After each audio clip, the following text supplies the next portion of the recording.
को कभी न भूलाना, उसको भूलो तो सब कष्ट आए। काम क्रोध आदि शत्रु सतावे, बन के धर्मात्मा चित्त परमात्मा में लगाना। प्यारे प्रभु को कभी न भुलाना, आए संकट घने चाहे शत्रु बने सब जमा। प्यारे प्रभु को कभी न भुलाना, सोई तकदीर को है जगाता, कर्मों को है याद दिलाता। भावना सुत में सुध पावन हृदय को बनाना, अपनी परम भक्ति से उसे परम शक्ति के गीत गाना। प्यारे प्रभु को कभी ना भुलाना। चलिए, बहुत बहुत आभार।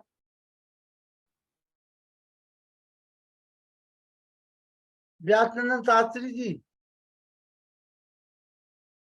मेरी आवाज आ रही है? ओम विश्वानि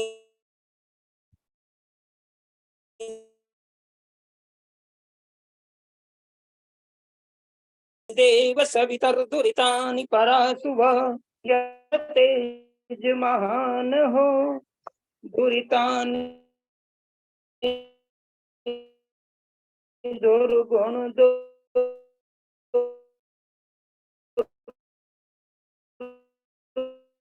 व्यसन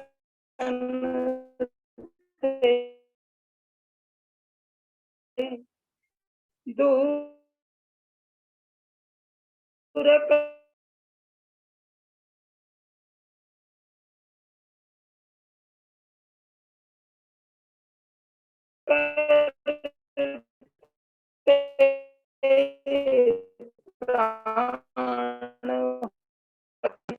सदा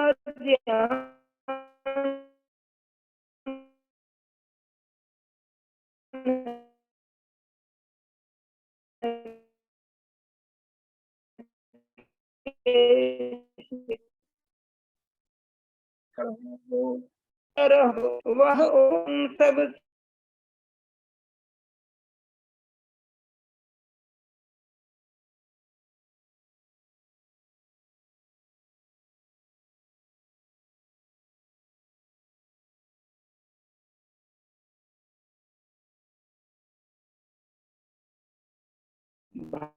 भारत को महाकुंभ जो विगत 3 वर्षों से अनवरत संचालित हो रहा है,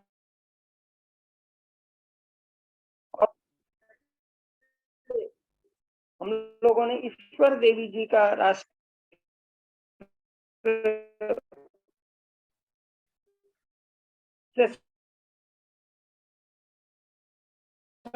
कार्यक्रम को संचालित कर रही हैं अदिति आर्या जी, जो कल भी उन्होंने कार्यक्रम घोड़ा संचालित किया। चूंकि लखनलाल जी लगता है कहीं बाहर हैं, फिर भी कार्यक्रम को संचालित कर रहे हैं, ये धन्यवाद के पात्र। और इसके साथ ही साथ हमारे भारत को समझो अभियान के सम्माननीय राष्ट्रीय प्रणेता प्रोफेसर हमारे डॉक्टर राकेश कुमार आर्य जी,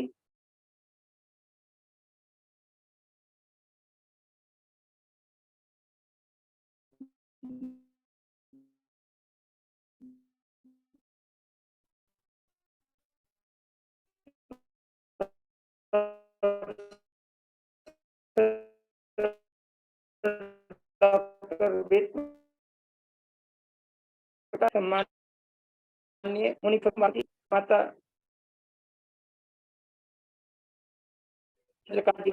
सभी सम्मानित इस कार्यक्रम से जुड़े हुए। मैंने विषय के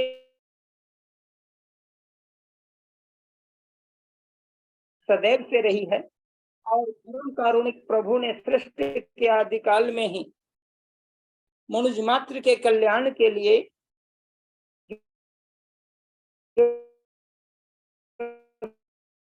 संविधान हमें प्राप्त कराया है,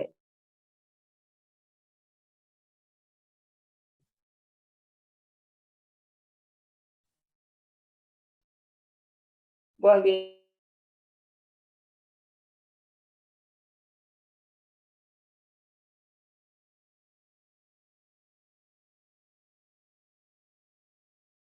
हमारा संपूर्ण ब्रह्मांड प्रकाशित हो रहा है। ऐसे प्रभु जो सृष्टि की आदिकाल में इस सृष्टि को बनाने हेतु जो यज्ञ किया है, उसका नाम सृष्टि यज्ञ है।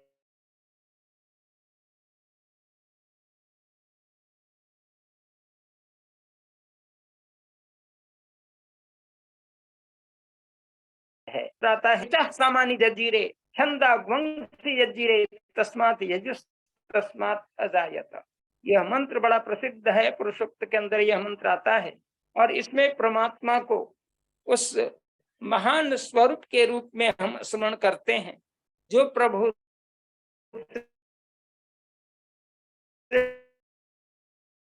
के माध्यम से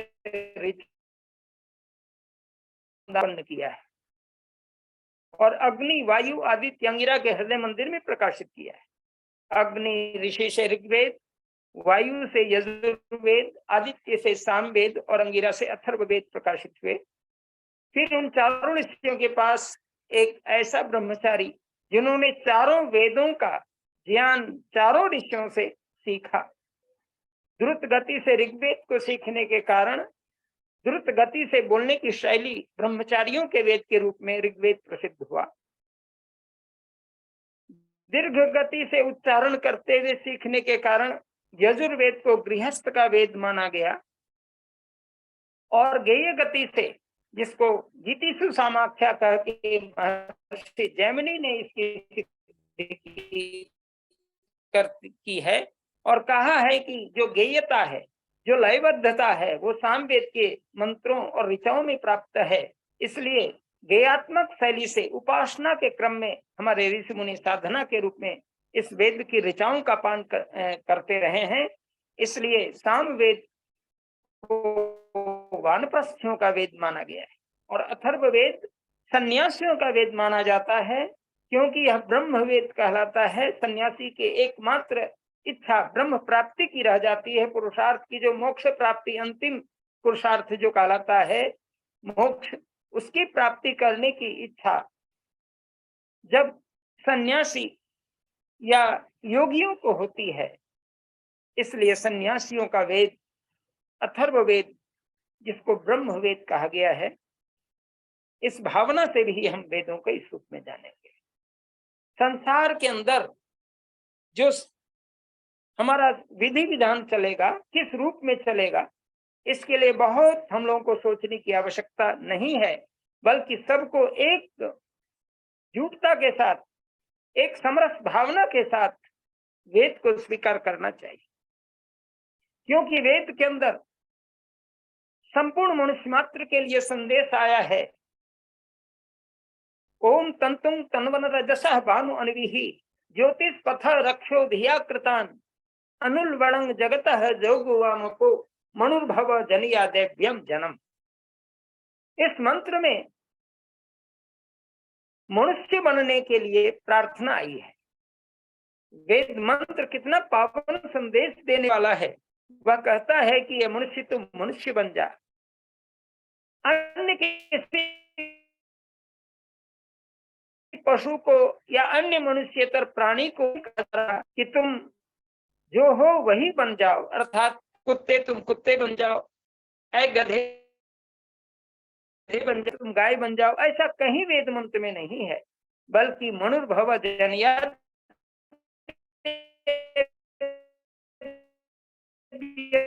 जन्म यह सिद्ध करता है। अपने भोग प्राणी अपने भोग को नियत मान करके अपने नियम पर, अपने नैमित्तिक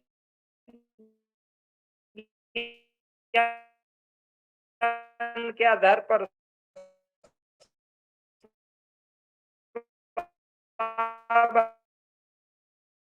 अब एक वह की मनुष्य खतरे में आती है।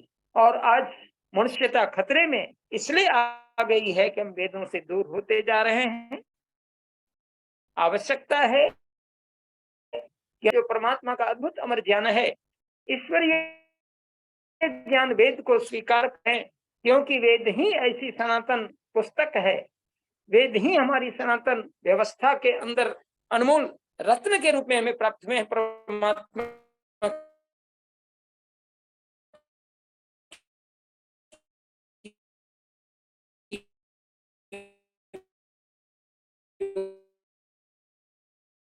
लोग स्वीकार करें, कायम रख, क्योंकि मननशीलता ये मनुष्य की सबसे बड़ी पहचान है। मननात् मनुष्य, मनन करने के कारण ही हम मनुष्य कहलाते हैं।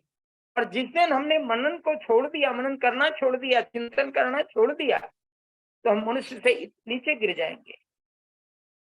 आज मनुष्य बेतहासा भटकाता चला जा रहा है, अपने कर्तव्य पद से अलग होता चला जा रहा है। इसलिए आवश्यकता है कि मनुष्य तुम वेदों के मार्ग को पकड़। और वेद स्वयं कहता है, संश्रुतेन गवे मही मां श्रुतेन वीराधेशी, अर्थात हम श्रुति मार्ग पर चलें, क्योंकि वेद को श्रुति भी कहा गया है।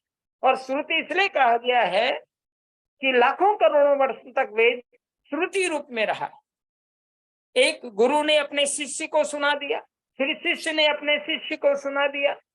इस तरह से गुरु शिष्य परंपरा से वेद सुरक्षित रहा है। और वेद नित्य ज्ञान होने के कारण उनके मंत्रों में आज तक कोई गड़बड़ी नहीं हुई, क्योंकि वेद आज की नहीं बल्कि सृष्टि के आदिकाल की है। और 1,96,8,53,124 वर्ष पुराना। इतने दिन हो जाने के बाद भी इसमें किसी तरह का पौराणिक विचार प्रवेश नहीं कर पाया।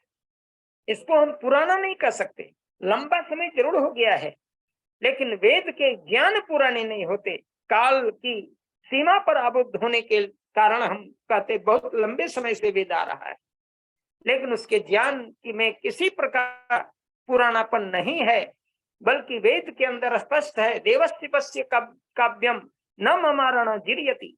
देखो परमात्मा का अमर काव्य वेद न तो कभी पुराना होता है, न तो कभी समाप्त होता है, न कभी जीर्ण होता है, न समापन होता है, नाश होता है, बल्कि अविनाशी ज्ञान का नाम ही वेद है। इसलिए आवश्यकता है हम सबों को एकजुट होकर के बड़ी श्रद्धा और भक्ति के साथ उस वेद के ज्ञान को स्वीकार करना चाहिए। और यदि मनुष्य आज वेद के ज्ञान को स्वीकार कर ले, तो नाना प्रकार के जो आज मतवाद चल रहा है, पाखंडवाद चल रहा है, अनेक प्रकार से आपस में वैर विद्वेष की भावना चल रही है, और इसके साथ ही साथ जात पात, छुआछूत, ऊंच नीच आदि की जो भावनाएं हमें देखने को मिलती हैं यदा कदा कहीं, ये सभी भावनाएं विसंगतियां हैं मनुष्य के जीवन की, वह नष्ट प्राय हो जाएगा यदि हम वेदों के मार्ग पर चलेंगे। क्योंकि वेद का मार्ग स्वस्ति मार्ग है। स्वस्ति पंथा मनुचरेमा सूर्य चंद्रमा साविव। ऋग्वेद कहता है कि जो वेद का मार्ग है वह स्वस्ति अर्थात कल्याणकारी मार्ग है। इसलिए ऐ मनुष्य, तुम कल्याण पथ का अनुगामी बन। किस तरह? सूर्य चंद्रमा साविव, जैसे सूर्य और चंद्रमा है उसी तरह उन सूर्य और चंद्रमा की भांति हम कल्याण पथ के अनुगामी बने। क्योंकि सूर्य उगता है उसके अंदर कल्याण ही कल्याण, और जहां चंद्रमा उगता है वहां भी कल्याण ही कल्याण छाता है। इसलिए सूर्य और चंद्र ही सृष्टि के महान जनक के रूप में है। अगर सूर्य और चंद्र का उगना डूबना न हो तो हमारी सृष्टि अबाध गति से चलती आ रही है, रुकावट आ जाएगी। इसलिए परमात्मा ने 4 अरब 32 करोड़ वर्ष की सृष्टि को अनवरत गति से संचालित करने के लिए ही सूर्य और चंद्र जैसी सृष्टि करके महान उपकार किया है। और सूर्य और चंद्र के समान हमारे मार्ग यदि कल्याणकारी होंगे तो हम जीवन में मानवता को कभी नहीं खो पाएंगे। इसलिए सज्जनों, मानवता को यदि हम खोने से बचाना चाहते हैं हम सूर्य और चंद्रमा को देखें। और जिस मंत्र को मैंने पहले पढ़ा था, मनुर्भव जनिया देव्यम जन्म, इसमें भी प्रारंभ में ही मंत्र आता है, तंतुं तन्वन रजसा भानु अनविहि। हम अपने जीवन को कर्मों के ताने बाने के साथ इतना व्यस्त रखें कि हमारा मन हमेशा शिव संकल्प भी विचार करे, तन्मे मनः शिव संकल्प मस्तु की भावना उसमें लगी रहे। मन कब हमारा गलत चिंतन करता है, मन कब भटक जाता है, जब हम उसके अंदर अशिव का चिंतन करते हैं, कल्याण रहित चिंतन करते हैं, अमंगल का चिंतन करते हैं, द्वेष भाव से जुड़कर के कोई कार्य करना चाहते हैं, या मन के अंदर विचार ऐसा आ जाता है, ये हमारी कुत्सित भावना है। इसी को अग्ने नयस पथाराये अस्मान विश्वानि देव वयुनानि विद्वान जो मंत्र आया है, इसमें अग्ने नयस पथा, ऐ ईश्वर, है अग्निदेव, हे प्रकाश परमात्मन, हमें नय ले चलो, किधर, सुपथा, सुपथ पर, अच्छे मार्ग पर ले चलो। और तन्मे मनः शिव संकल्प मस्तु जो यजुर्वेद के 34वें अध्याय के 1 से 6 मंत्र तक, यज्ञाग्रतो दूर मुदयति दैवं, और ये न कर्मण्य पशो मनीषिणो यत प्रज्ञामुत चेतो ये नेतं भूतं भुवनं यस्मिन् ऋचा साम यजुग्वंशी और सुसार स्थिर स्वानिव। सब इन 6 मंत्रों के अंत में तन्मे मनः शिव संकल्प मस्तु यह बार बार आता है। और यह चिंतन, यह वेद देता है हम सबों को कि ऐ मनुष्य, तुम अपने मन को सदा शिव संकल्पी बनाओ। ये वेदों का वाक्य है। और स्वस्ति पंथा मनुचरेम, यह सिद्ध कर रहा है कि हमारा मार्ग कल्याणकारी हो, सूर्य और चंद्रमा के समान हमारे मार्ग हो। और जिस प्रकार सूर्य और चंद्रमा कल्याण पथ का है, उसी प्रकार हम उन्हीं पथ के अनुगामी बने। और आगे मंत्र क्या कहता है, स्वस्ति पंथा मनुचरेम सूर्या चंद्रमसा विव पुनर्ददता घनता जानता संगमे मही। और हम किसका संग करें, तो कहता है ददता, अर्थात जो दानशील व्यक्ति हैं उनके हम संग जुड़े। और अघनता, जो हिंसक नहीं है, जो हनन करने वाले नहीं हैं, ऐसे अहनन के साथ हमारा संगमन हो। और अंत में आया है जानता, अर्थात ज्ञानियों के साथ मेरा संगमन हो। इसका मतलब है कि हम देने वाले के साथ, दानियों के साथ, ज्ञानियों के साथ और अहिंसक व्यक्ति के साथ, जिनके मन में किसी प्रकार की हिंसा न है, न किसी को मारकाट की प्रवृत्ति मन में आने देता है, ऐसा जो उदार चित्त वाला व्यक्ति है, इन तीनों गुणों से लबालब भरे हुए जो व्यक्तित्व का स्वरूप हो सकता है, इन तीनों के साथ हमारा संग में मही हम सब गमन करें, चलें। ये छोटे छोटे मंत्र इतने प्रभावकारी हैं कि मनुष्य के अंदर बड़ी उदात्त विचारों को उत्पन्न करने वाला है।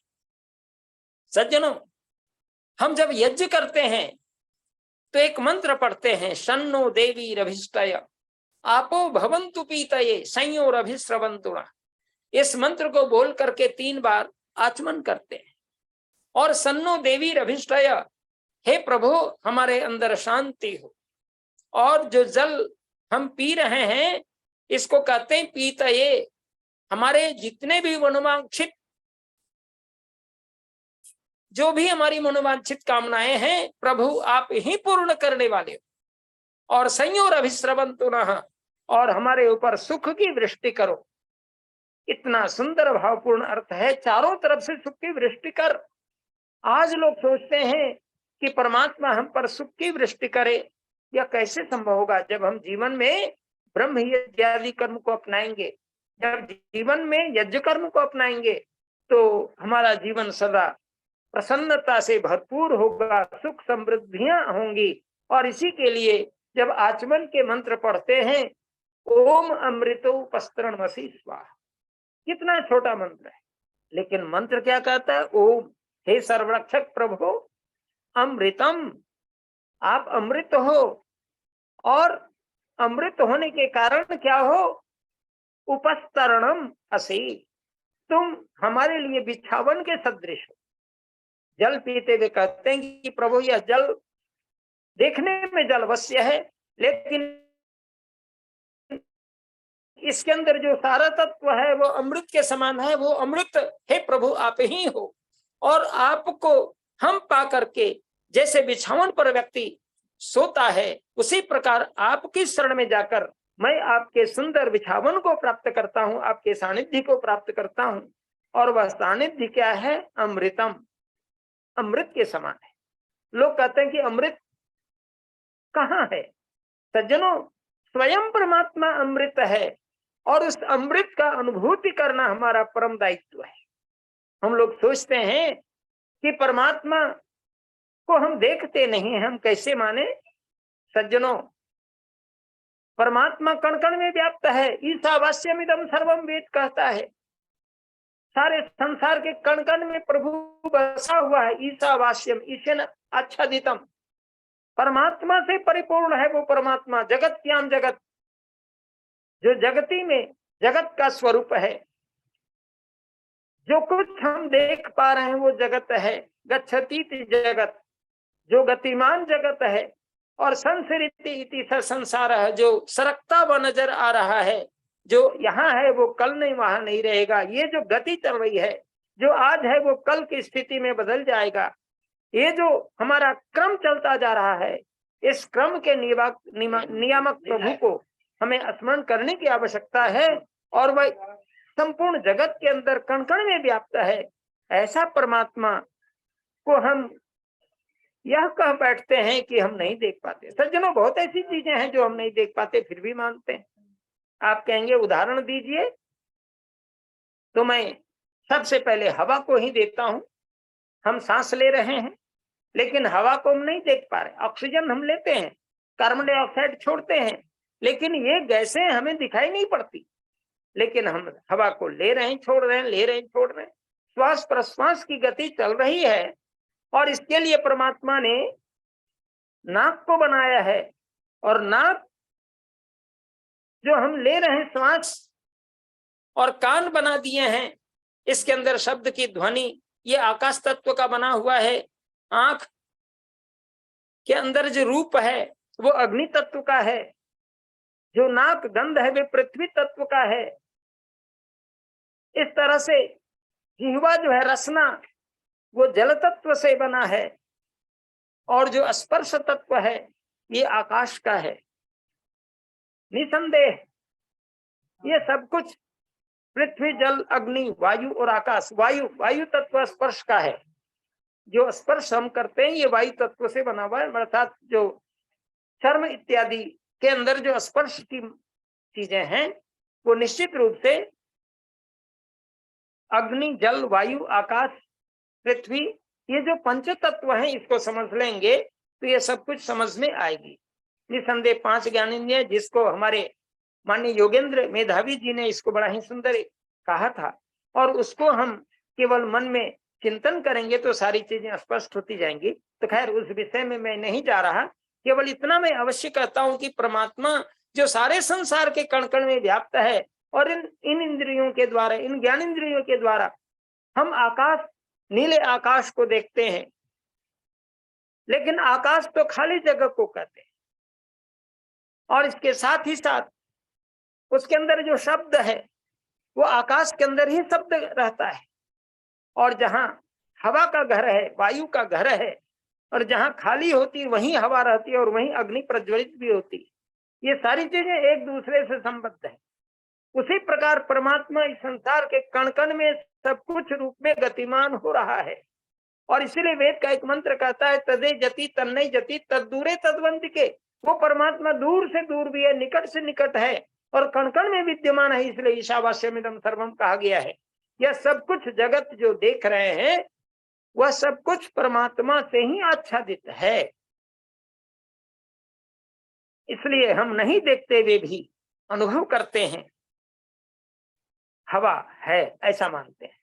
उसी प्रकार से कोई कट जाता है तो दर्द होने लगता है और डॉक्टर के पास हम दौड़ के जाते हैं, और डॉक्टर साहब हमारे माननीय प्रोफेसर वेद प्रकाश जी शर्मा हैं, बहुत उच्च कोटि के चिकित्सक हैं, और उनके पास यदि जाया जाए तो कहेंगे कि भाई कटे हो तो दर्द को दिखाओ, तब मैं तुम्हें दवा दूंगा। तो दर्द कहाँ से वो दिखाएगा? वो तो चिल्लाएगा, रोएगा।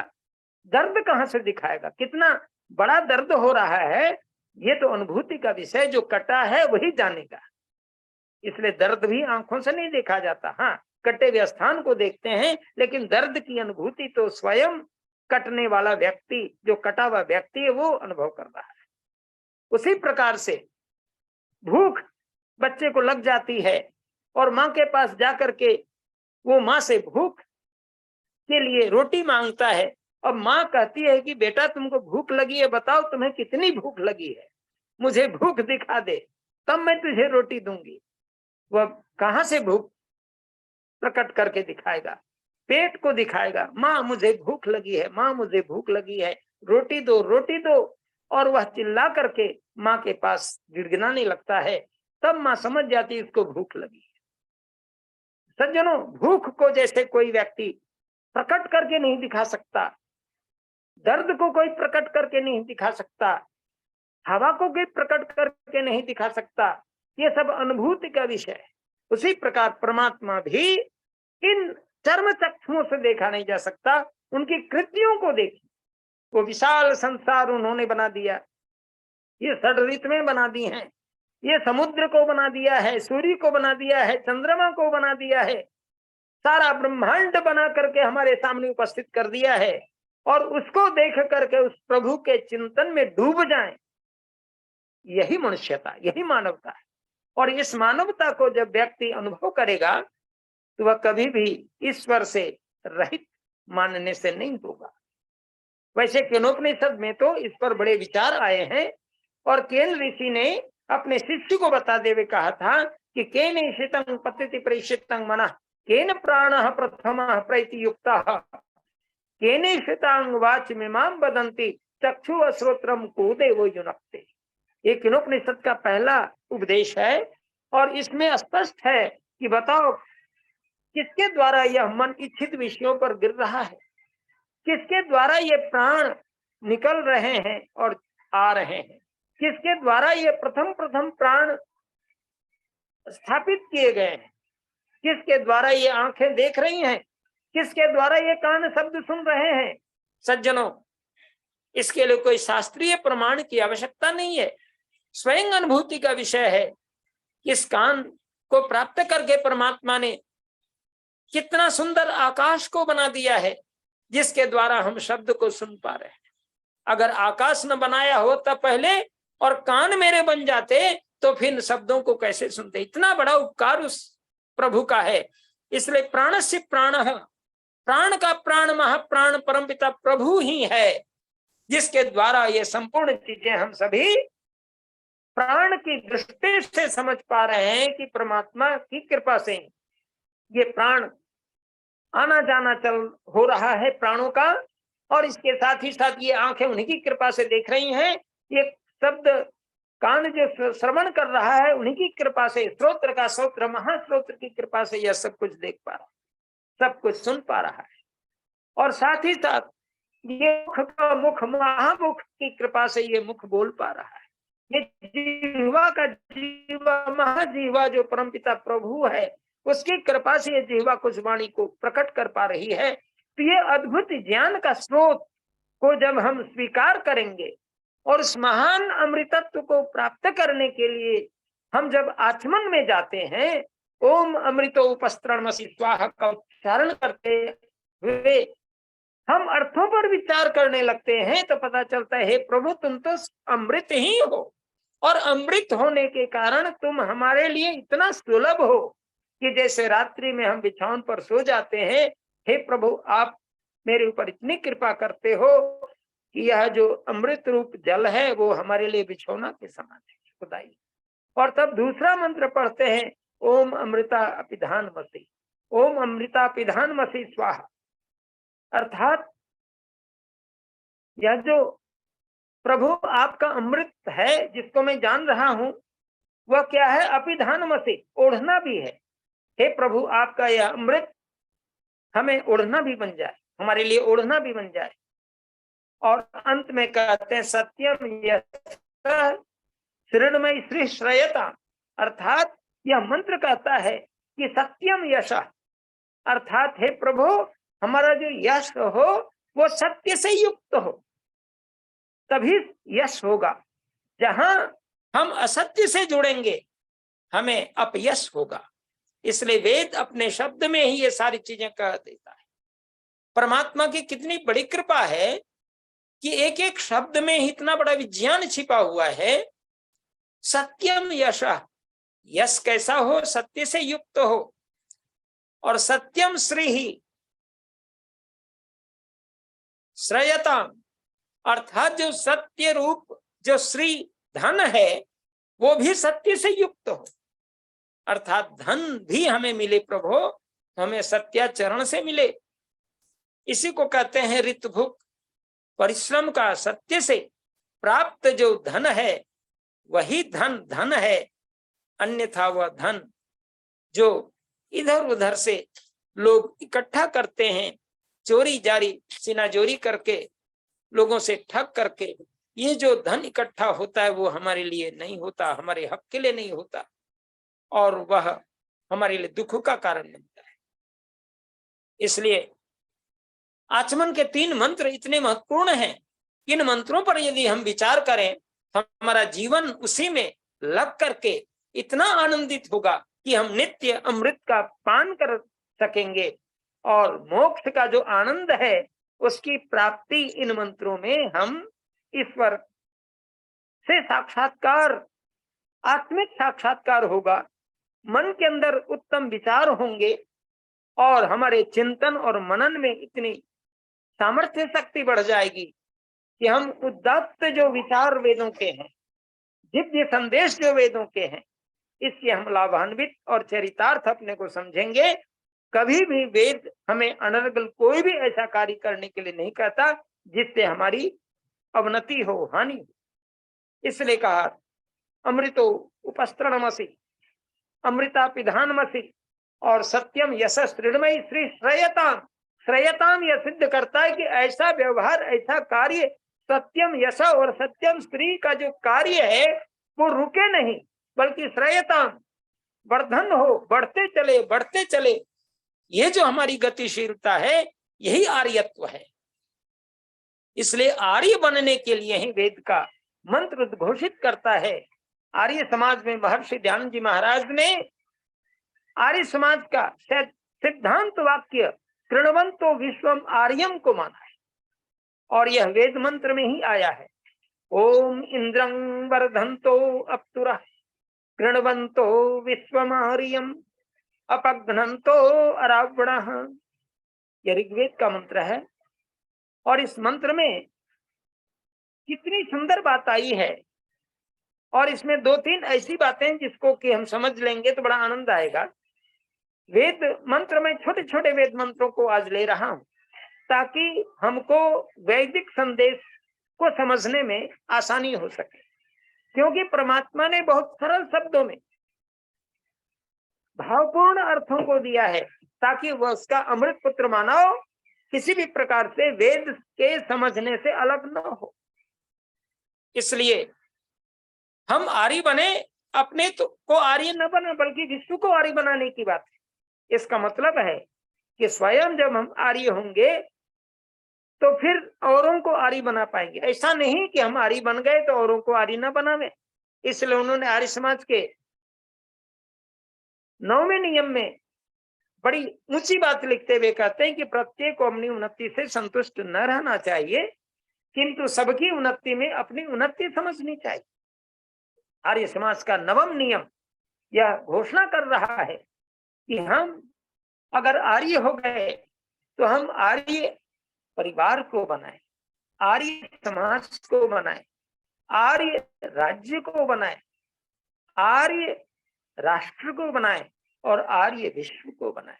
इसलिए कृणवंतो विश्वम आर्यम, ये जो क्रमिक हमारा विकास है इसकी ओर गति करे। हर एक ग्राम प्रधान अपने गांव को, अपने पंचायत को आर्य बनावे। एक जिला परिषद जो पार्षद है जिला का, वो पूरे जिला को आर्य बनाने की चेष्टा करे। जो जिलाधीश है वो भी पूरे जिला में इस प्रकार की बातें करे। हमारे राज्य के मुख्यमंत्री उत्तम विचार लोगों के पास हो, इसके लिए निरंतर प्रयास करें ताकि वो आर्य हो पाए। हमारे देश के प्रधानमंत्री ऐसा विचार लोगों के सामने दें कि वो आर्य विचारधारा से युक्त हो। और पूरा विश्व आज हमें निहार रहा है। इसका कारण यही है कि हम वेद के पक्षधर हैं, और वेद परमात्मा की वह कल्याणी वाणी है जो चीजें प्रत्यक्ष में हमें नहीं स्पष्ट हो पाती और न परोक्ष में हो पाती है। उस समय व्यक्ति हताश हो जाता है कि क्या करें, तो सज्जनों उस समय वेद की ओर ही आना चाहिए। एक बड़ा अच्छा इसमें प्रसंग आया है और बड़ी अच्छी उक्ति आई है। प्रत्यक्षेन अनुमत्या वा अस्तुपायो न विद्यते एनम विदन्ति वेदेन तस्मात् वेदस्य वेदता। यह श्लोक कहता है कि हम जब प्रत्यक्ष से किसी चीज की प्राप्ति न कर पाए और अनुमान से भी कोई चीज हमें प्राप्त न हो और कोई उपाय हमें दिखलाई नहीं पड़ता हो, तो हम वेद की शरण में जाएं। और वेद की शरण में जाने से ही हमारे सारे उपाय सिद्ध होने लगते हैं और वह उपाय समाधान के रूप में होता है।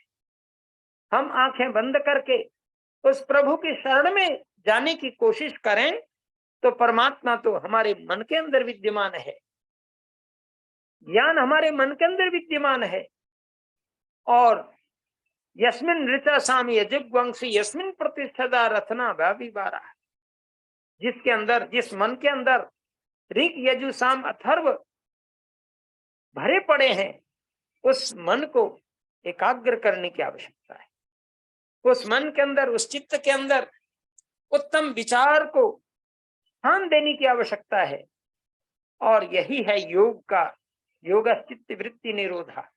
सचमुच ऐसा करता हुआ मानव योग से जुड़ जाता है, और योग से जुड़ता हुआ मानव कभी भी अकल्याण का चिंतन नहीं करता, वो सबका कल्याण हो ऐसा ही चिंतन करता है, क्योंकि सूर्य और चंद्रमा की भांति वह कल्याण पथ का अनुगामी होता है। इस भावना के साथ वेद मंत्र की जो भावना है, इस भावना में हम डूब करके उस वेद मंत्र की शरण में जाते हैं और कहते हैं इंद्रं वर्धन्तो अप्तुरा। ऐ इंद्र, ऐ ईश्वर, हम विद्वानों के लिए उपदेश आया है। अप्तुरः वर्धन्तः, अर्थात ऐ विद्वानों, ऐ विद्वांसः, हे विद्वांसः, अर्थात ऐ विद्वानों क्या करो, वर्धन्तः बढ़ो। क्योंकि विद्वान यदि घर में बैठा रहेगा तो ज्ञान का विस्तार कैसे हो। इसलिए विद्वान को यथासाध्य यथा परिश्रम करते रहना चाहिए। विद्वान कभी भी नहीं बैठने वाला होना चाहिए, जहां है वहीं पर वो गति करे। और इसलिए विद्वानों को भ्रमणशील अवस्था में रहने की बात, एक जगह जहां है वहां से अलग हटके काम करने की बात आई है, ताकि अपने ज्ञान का विस्तार कर पाए। इसलिए ऐ विद्वानों बढ़ो, बढ़ते चलो, बढ़ते चलो। इंद्रं वर्धन्तो अप्तुरः, अपने ऐश्वर्य को बढ़ाओ, अपने इंद्रत्व को बढ़ाओ और आगे बढ़ो, आगे बढ़ो, ये वेद मंत्र कहता है। और अपघ्नन्तो अरावणः, यहाँ पर अरावण शब्द का प्रयोग देखिए। रावण और अरावण, रावण शब्द वेद में अच्छा प्रयोग आया है, और अरावण कहते हैं अच्छे कार्य करने वाले को, सुकृत को, अर्थात अच्छा कार्य करने वाला जो व्यक्ति होता है उसको रावण कहा गया है। और अरावण, कुत्सित कार्य करने वाले को अरावण कहा गया है। इसलिए जो कुत्सित व्यवहार है, गलत कार्य है, उसको तुम हनन करो।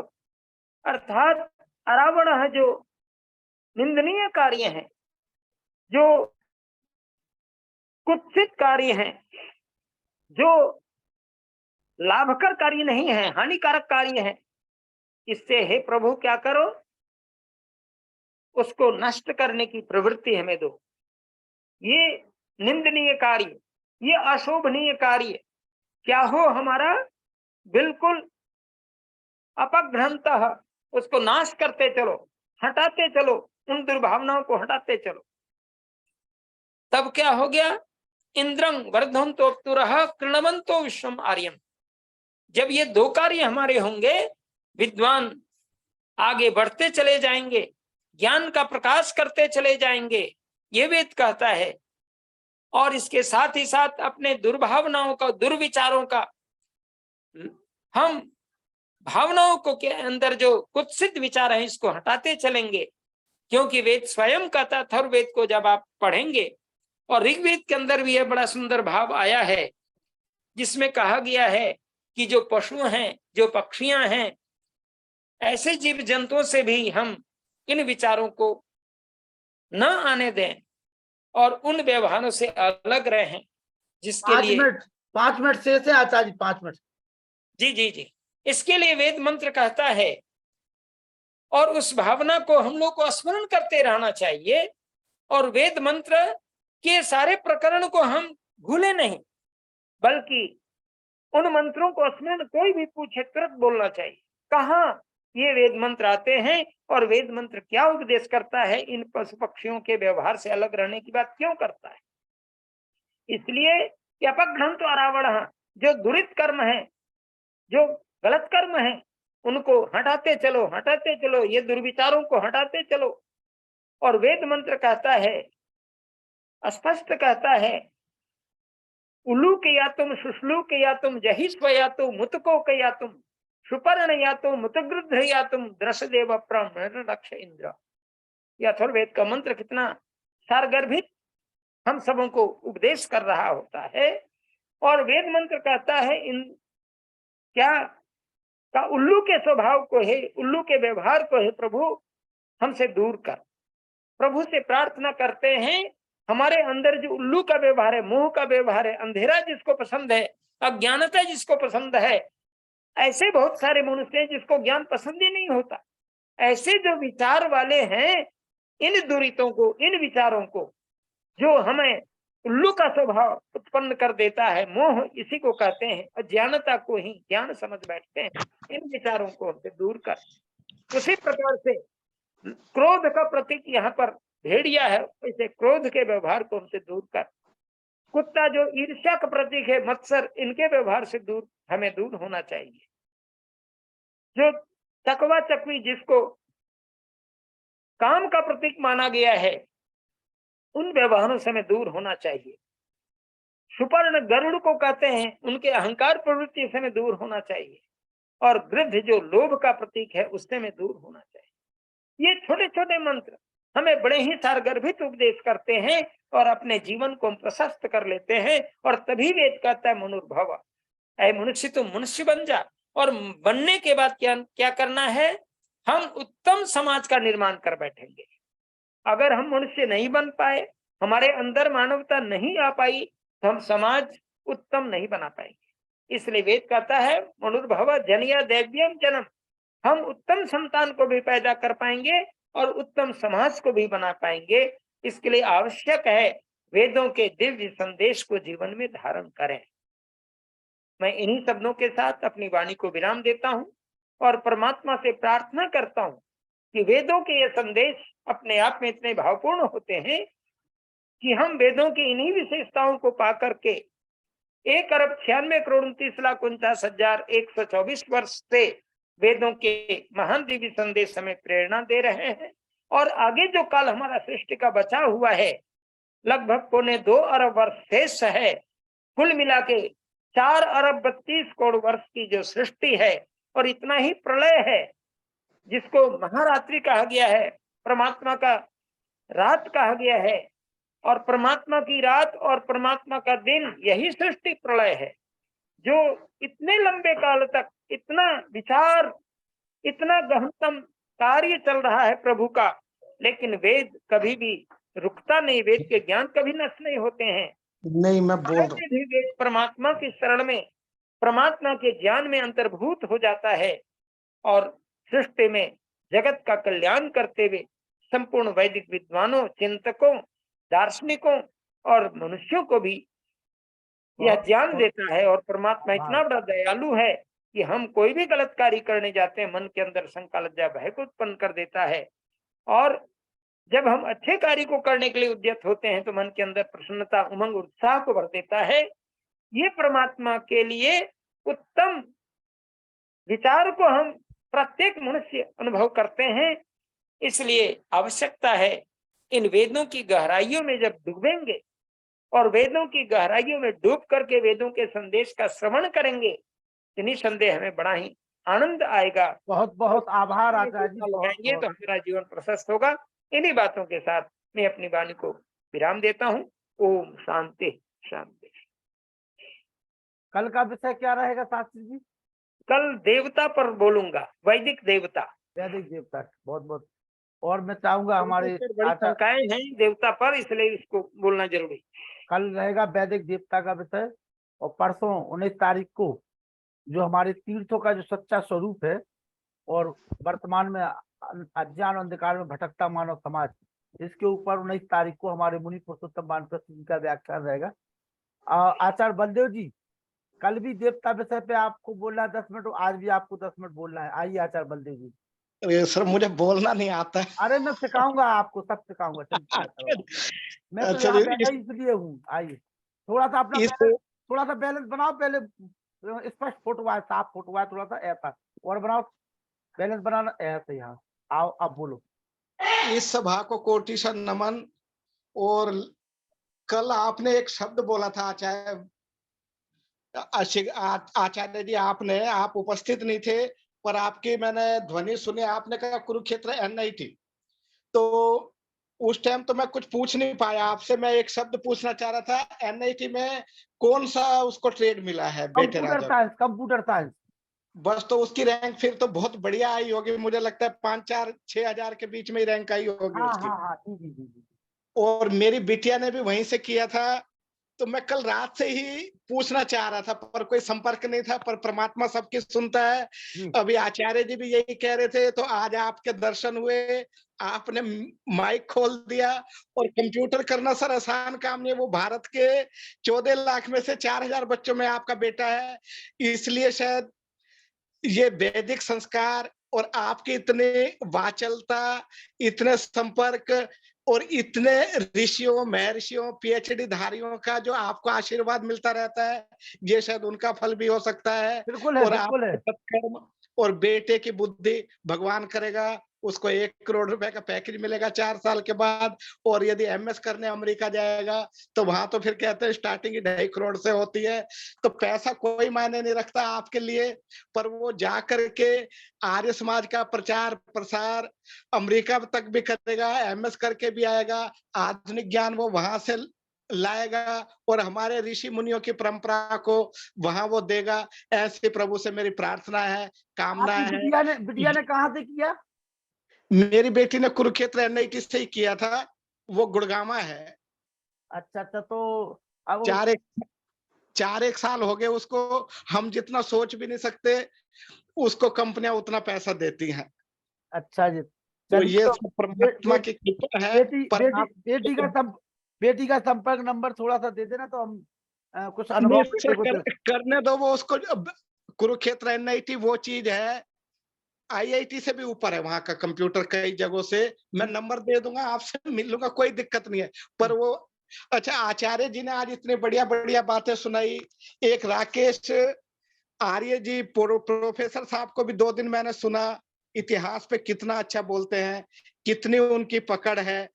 पर ये हमारे समाज में या भारतीय लोग इनको क्रियान्वित नहीं कर पाते, ये शायद सबसे बड़ी विडंबना है। और देवता तो देखो अभी वो तो हमारी कमी है, या तो हम ग्रहण नहीं कर पाते, या जो विद्वान लोग समझाते हैं वो इतने ऊंची बातें होती हैं, वो आम नागरिक समझ नहीं पाते हैं। तो अभी देवता के बारे में बोला, परमात्मा के बारे में बोला, तो वृक्ष भी शायद हमें परमात्मा के रूप में दर्शन देते हैं, सूर्य परमात्मा के रूप में दर्शन देता है। और सूर्य कहाँ से आता है, उसका प्रकाश कितने करोड़ों किलोमीटर से आता है, तो हम उससे जुड़े हुए हैं, तो हम असीम से जुड़े हुए हैं। हम यदि सूर्य से जुड़े हुए हैं तो हम अनंत से जुड़े हुए हैं। और ऐसे ऐसे तारे माइक बंद हो गया आपका, माइक खोल लीजिए, माइक खोल लीजिए। आचार्य बलदेव जी माइक बंद हो गया, आचार्य बलदेव जी माइक खोल लीजिए। परमात्मा के साथ हम लोग जुड़े हुए हैं। और ये जो आपने इतने बड़े बड़े विद्वानों से हमारा परिचय कराया, साक्षात कराया, पुरुषोत्तम मुनि जी तो लगता है मर्यादा पुरुषोत्तम राम की तरह कुछ शब्द बोलते हैं, लेकिन बहुत सारगर्भित बोलते हैं, कभी कभी बोलते हैं, लेकिन वो जो है बिल्कुल सामान्य सी भाषा में बहुत कुछ बता देते हैं। बस मुझे इतना ही आता है, बस आप लोगों को सुन के धन्यवाद। आप अपना विषय तैयार करिए जिस विषय पे आपको बोलना हो, और आपके पास नहीं, जो है 5 दिन मैं का कभी समय है, बोलना नहीं 5 दिन है का समय, 5 दिन में तैयारी कर लीजिए। आप जो भी बोलना हो लिख लीजिए, चलो पढ़ लीजिए। ठीक है आचार्य जी जी, जी, देखिए ऐसा है, धन्यवाद। अपना मंच है और अपने ओम मंच में ओम सबको सुनना चाहते हैं। आइए आचार्य, आपके चरणों में कोटिशा नमन सबको। नमस्ते। ओम ओम नमन बलदेव जी नमन। आइए प्रेम सचदेवा जी, हाँ लखनलाल जी आपको बहुत बहुत सादर प्रणाम। नमस्ते जी। और पंडितों के महापंडित, आज हमने उनको सुना, वेदों की ओर लौटो वाला जो हमारा नारा था, आज उन्होंने साक्षात हमें सुना दिया। और आगे भी कल भी वो यही वेदों पे ही तोड़ने वाले हैं। बहुत अच्छा लगता है, क्योंकि हम जो है ना अक्सर वेदों से विमुख होते जा रहे थे, लेकिन आचार्य जी बिल्कुल वेदों पर ही बोलते हैं। उनका उनकी अच्छी पकड़ है उस पर। कर्म कांड पे तो बहुत ही अच्छी पकड़ है। मैं उनसे एक आध प्रश्न करूंगा बाद में, तो क्योंकि मेरा पर्सनल प्रश्न है, तो इसलिए मैं आप सबको धन्यवाद, बहुत बहुत देता हूं। आभार। आइए धन्यवाद। मुनि पुरुषोत्तम वानप्रस्थी जी, 19 तारीख को आपका व्याख्यान रहेगा। आइए मुनि जी। ओम ओम ओम ओम इंद्रम दधन्तु अप्सुरा गृणवन्तु विष्णुमार्यम् अपघ्नन्तु परागुणाः। परमात्मा ओम नहीं आ रही आवाज थोड़ी सी कट रही है आपकी, नेटवर्क कमजोर है आपको। हाँ जी, बोलो बोलो। तो आज का जो विषय हमारे बीच में हमारे सम्मानीय डॉक्टर व्यासनंदन शास्त्री जी बहुत अच्छे सरल भाषा में और धारावाहिक रूप में वेदों के ऊपर प्रकाश डाला हुआ है। और यज्ञ की महिमा तो क्या, पैसे मैं समझता हूँ वेदों में सारा ज्ञान विज्ञान भरा पड़ा है, और परमात्मा प्रदत्त ऋषियों के माध्यम से और उन ऋषि परंपरा के माध्यम से आज हम लोगों के बीच में जो हमें प्राप्त हो रहा है, उसका श्रेय सिर्फ और सिर्फ उन ऋषियों को जाता है। और ऋषियों के बाद में महर्षि दयानंद जी, उन्होंने वास्तव में हमें वेदों से अवगत कराया है। वेदों के हम लोग नाम भूल गए थे, और किसी कवि ने कहा है वह चीज जिसमें रसधार नहीं, वह हृदय कहाँ पत्थर है जिसमें संस्कृति का प्यार नहीं।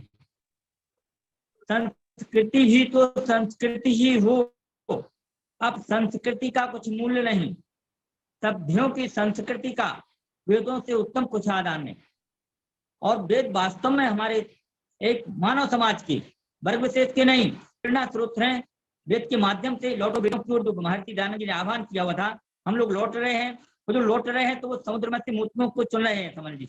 और जो नहीं लौट पा रहे हैं वो तो अंधकार में भटकते चले जा रहे हैं। तो मैं डॉक्टर व्यासनंदन जी को हृदय से आभार व्यक्त करते हुए, और जो कल का हमारा विषय है वो लखनलाल जी ने बता दिया है। तरंत यत्र बात तीर्थम गुरु अज्ञा पुरुषार्थो मंत्रो जलाशय होगा। इनको तीर्थ कहते हैं और किनको आज तीर्थ कहा जा रहा है, इसके ऊपर मैं थोड़ा सा अपने अल्प बुद्धि के माध्यम से जो भी आप लोगों का सुना हुआ है उसी को मैं परोसने की कोशिश करूंगा। ओम 19 तारीख को परसों। परसों का हाँ, आइए, हमारे व्यासनंद शास्त्री जी के मित्र हैं अरविंद कुमार सिन्हा पटना से, 2 शब्द उनके भी ले लें, उनके मित्र कैसा बोले। आइए। नमस्ते सर। नमस्ते जी, नमस्ते जी। बहुत ही सारगर्भित जी इनका लेख है और हम लोग को तो ज्ञान नहीं है, लेकिन जो भी है तो बहुत अच्छा लगा सर। जी जी।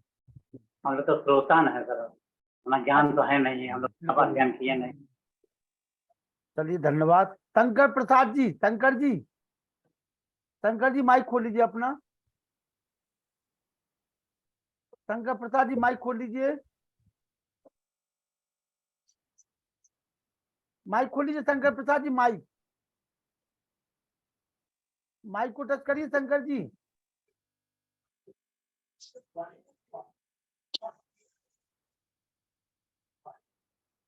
शंकर जी माइक खोलिए। चलिए कोई बात नहीं, वो नहीं खोल पाएंगे। क्रांति जी खोल लेंगे। आइए माता जी। चंद्रकांता जी। प्रिय वीर लखनलाल जी और हमारे आज के मुख्य वक्ता आदरणीय व्यासनंदन शास्त्री जी, माननीय मुनि पुरुषोत्तम जी, मेरे प्रेम भाई साहब अनिल जी, अनिल वीर जी और वेद प्रकाश जी तथा अन्य सभी श्रोतागण, सभी को यथा योग्य अभिवादन। आज तो वेद की गंगा में डुबकी लगाने का अवसर प्रदान कर दिया हमारे व्यासनंदन शास्त्री जी। वैसे तो प्रतिदिन ही करते हैं, कौन सा पहलू छोड़ा है आपने। मानवता से लेकर यज्ञ, श्रेष्ठ कर्म, उसकी उपासना, प्रभु की उपासना, मानव के राग द्वेष क्रोध सबके दोषों का वर्णन करने के साथ साथ योग, विद्वानों को आगे बढ़ने के लिए प्रेरित करना, कुत्सित कर्मों को छोड़कर उनको समाप्त करके ज्ञान के प्रकाश को अपने अंतर में फैलाने की प्रेरणा देना, तो व्यासनंद शास्त्री जी का ही विशेष कार्य था। असल में देखा जाए तो जीवन में शांति और आनंद के लिए हमें वेदों के आदेशों का पालन तो करना ही पड़ेगा और उनको हृदय में धारण करना ही पड़ेगा, क्योंकि वेद ही परम आनंद और गंगा का उद्गम स्थल है। सारे आनंद जो है हम जीवन में प्राप्त करना चाहते हैं वो हमें वेदों से ही मिलते हैं। तो स्वाध्याय करने की आदत तो डालनी पड़ेगी और स्वाध्याय के साथ साथ हमें उसके ऊपर अपना आचरण भी करना पड़ेगा, जिसकी प्रेरणा हमें व्यासनंद शास्त्री जी, हमारे राकेश जी तथा मुनि पुरुषोत्तम जी तो हमें लगातार करते ही रहते हैं। आप सबका बहुत बहुत धन्यवाद, क्योंकि और लोगों ने भी बोलना होगा। हाँ, अनिल तो नरोला जी, इसलिए आपका अति धन्यवाद। ये जो चंद्रकांता माता जी ने कहा है, ये ध्यान सबको रखना चाहिए। हमारे कुछ लोग क्या है कि जब शुरू हो जाते हैं तो रुकते ही नहीं है, वो ये भूल जाते हैं कि हमें दूसरे लोगों को भी मौका देना है। सही बात है। ये अपने आप सभी लोगों को सोचने की आवश्यकता है। फिर ऐसा होगा कि हम माइक ही नहीं खोलेंगे किसी का, बैठे रहो तो बैठे रहो, फिर बैठे हो तो। नरोला जी आइए। आदरणीय व्यासनंद शास्त्री जी, लखनलाल आर्य जी, मुनि पुरुषोत्तम जी, बहन चंद्रकांता जी, मेरी छोटी बहन अमिता बवेजा मेरठ से हैं, और सभी आर्य जन सबको सादर प्रणाम, सादर नमस्ते सबको। और आचार्य बलदेव जी को जिनको आज आप प्रेरित कर रहे थे, बड़ा अच्छा लगा आपकी प्रेरणा देते हुए कि आप उनको भी, वो हालांकि ये कहते न बोलता है, लेकिन जब वो बोले तो अच्छा बोले, और ऐसे ही अगर प्रयास करते रहेंगे तो वास्तव में जैसे आपने उनको आचार्य का नाम दिया तो आचार्य बनेंगे बिल्कुल। नहीं, वो आचार्य ही है, आचार्य ही है और अच्छी तरह शक्ति है उनकी। और वो जो है, जब अब 4-5 दिन बाद जब वो अपना विषय लेकर के आएंगे, उनका नंबर नहीं है मेरे पास, अब पता नहीं नंबर कैसे मिलेगा। आचार्य बलदेव जी, नंबर कैसे मिलेगा हमें आपका? आपने उनको जी अनिल जी बोलिए। कहाँ से क्या करिए, बात नहीं, क्या बताइए कैसे खोले हैं? ये है ना माइक बना हुआ है, ये म्यूट बना हुआ है, म्यूट। खुल गया। शंकर जी आइए, शंकर जी आइए। तो अभी तो नहीं है, कहाँ म्यूट लिखा हुआ है? शंकर प्रसाद जी बोलिए। हाँ, खोल दिया है, खोल दिया। आप बोलिए ना। बोलिए बाबूजी, बोलिए बाबूजी, बोलिए। डॉक्टर साहब का वेद के प्रति जो उपदेश दिया गया है जी वो बहुत ही मार्गदर्शक रहा है जी। और हम लोग भी चाहेंगे कि वेद का ज्ञान आपके माध्यम से हम लोग को मिलता रहे। मैं इलाहाबाद प्रयागराज से बोल रहा हूँ। बहुत बहुत धन्यवाद। तो क्या करते थे आप? सेवानिवृत्त हो गए हैं कि व्यापार ये में थे? सर्विस में थे या व्यापार में थे? ये प्रयागराज से बोल रहे हैं। नहीं, क्या करते थे आप? क्या करते थे?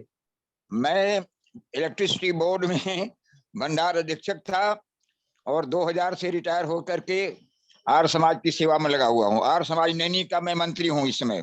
बहुत अच्छे। तो हम लोग आ रहे हैं, जो आपके यहाँ कार्यक्रम होने जा रहा है हमारे सुल्तानपुर के, जी उस कार्यक्रम में आ रहे हैं इलाहाबाद। कब आ रहे हैं? ये जो कार्यक्रम होने वाला है ना जनवरी में, 14 जनवरी से कब तक है वो? हाँ हम लोग आएंगे, बिल्कुल स्वागत रहेगा आपका। जी जी जी, धन्यवाद बहुत बहुत। आप प्रतिदिन सुनते तो हमने कहा चलो आपके मुखारबिंद से भी आशीर्वाद मिले सबके लिए। हम लोग सेवा में रहेंगे, हाजिर बिल्कुल। जी स्वागत है आपका। आइए नरोला जी, आज करिए अपनी बात नरोला जी।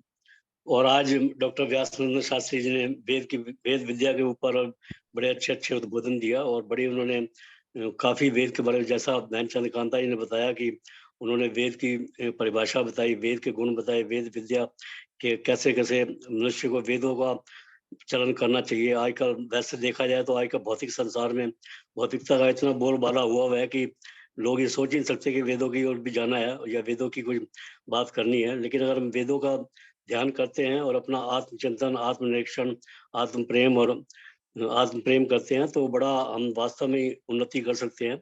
और उनका ये संदेश बिल्कुल सामयिक है कि वेदों की ओर लौटेंगे, वेदों की ओर लौटेंगे तभी हम सफल हो पाएंगे। उन्होंने इस बात पर भी जोर दिया कि वेद को जो फॉलो करता है, जो वेद का अनुसरण करता है, वो व्यक्ति खाली नहीं बैठ सकता, वो हमेशा कार्यशील रहता है। और ये वास्तव में जरूरी है, क्रियाशील रहना बहुत आवश्यक है। और इस डर से कि कोई कार्य हम ना करें कि इसमें असफलता मिलेगी या हम हार जाएंगे या हम सफल नहीं हो पाएंगे, ये बहुत ही गलत धारणा होती है। क्योंकि आपने सुना भी होगा, एक इंग्लिश में कोट है कि failure is not when you fall but failure is when you do not rise. जब आप कोई गिर जाते हैं तो वो आपकी असफलता नहीं है, लेकिन अगर गिरने के बाद आप उठते नहीं है, उठने का प्रयास नहीं करते हैं, तब आपकी फेलियर मानी जाती है। तो असफलता में सफलता छिपी होती है। अगर आप किसी कार्य को करते हैं और असफल होते हैं तो बार बार करेंगे तो उसमें स्वाभाविक रूप से सफलता मिलेगी जरूर। ये कहता है कि सफलता एक दिन नहीं मिलती है, एक दिन में नहीं मिलती है, लेकिन सफलता एक दिन मिलती जरूर है। इस बात का हमें ध्यान रखना चाहिए। तो आपका बहुत बहुत धन्यवाद आपका। आइए सम्मानी रेयान वशिष्ठ जी। ओम द्यौः शांति अंतरिक्षं शांति पृथ्वी शांति रापाय शांति रौषधया शांति वनस्पतयः शांति विश्वे देवाय शांति ब्रह्म शांति सर्वं शांति शांति शांतिरेव सामा शांति। ओम शांति शांति शांति। जो बोले सो बे सत्य सनातन वैदिक धर्म की जय। गुरुवर विजयानंद की जय। योगेश्वर महर्षि दयानंद की जय। मर्यादा पुरुषोत्तम श्री रामचंद्र की जय। योगेश्वर श्री कृष्ण चंद्र की जय। पंडित लेखराम की जय। स्वामी सदानंद की जय। स्वामी आत्मानंद की जय। भारत माता की जय। गौ माता की रक्षा हो पालन। आर्य समाज अमर रहे। वेद की ज्योति जलती रहे। ओम का झंडा ऊंचा रहे। आर्यों के महाकुंभ और भारत को समझो अभियान की जय। बड़ा धनी देखो दादी का मोबाइल ले लिया तुमने तो तुम्हारी आवाज वापस लौट के आ गई है। सभी नमस्ते जी, शुभ रात्रि। दादी के मोबाइल से आवाज वापस लौट के आ गई है ना? लौट के आ गई तुम्हारी। बहुत सुंदर, आज तो बड़ी अच्छी, बड़ी प्यारी आवाज थी यार। आवाज वापस आ गई। आवाज आई है। नमस्ते नमस्ते रेयान। तुम्हारा दादा का मोबाइल खराब हो गया है ना रेयान? बहुत अच्छे, आज बहुत अच्छा लगा। हाँ, बहुत दिनों के बाद 15-20 दिन हो गए लगभग आवाज जाए हुए। हाँ, बहुत अच्छा लगा आज। चलिए कल मैं डॉक्टर व्यास नंदन शास्त्री जी हूँ, तो मैं उनसे एक बात करना चाहता हूँ। डॉक्टर साहब, नमस्ते जी। डॉक्टर साहब हैं क्या? हाँ है। चलिए अब फोन लगा के बात कर लेना सचदेवा जी, फोन लगा। ठीक है, धन्यवाद धन्यवाद। बहुत बहुत आप सभी को सादर नमस्ते, शुभ रात्रि। आचार्य बलदेव जी, यदि लिंक में मेरा नंबर हो तो आप मुझे फोन लगा करके बात कर लें।